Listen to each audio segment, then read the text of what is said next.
बिस्मिल्लाहिर्रहमानिर्रहीम। तर्जुमा अल्लाह के नाम से शुरू जो निहायत मेहरबान रहमत वाला है। You are watching Dil Se Baatein 454, where stories become lessons and words touch the heart. Emotional intelligence in the AI era, maintaining authentic human connections.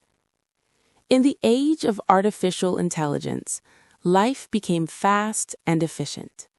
People trusted machines more than humans. Conversations became shorter, emotions weaker. A young man worked in a tech company creating intelligent systems. One day, his mother fell ill. AI gave him medical facts, reminders, and schedules, but it could not comfort her. He sat beside her, listened to her fears, and spoke gently. In that moment, he understood a powerful truth.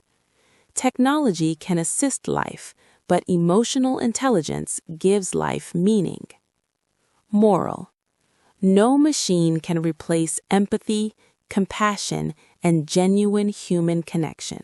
If you enjoyed this story, don't forget to like, share, and subscribe.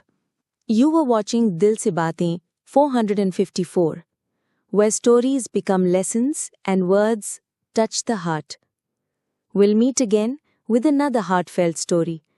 Until then, take care. Allah Hafiz.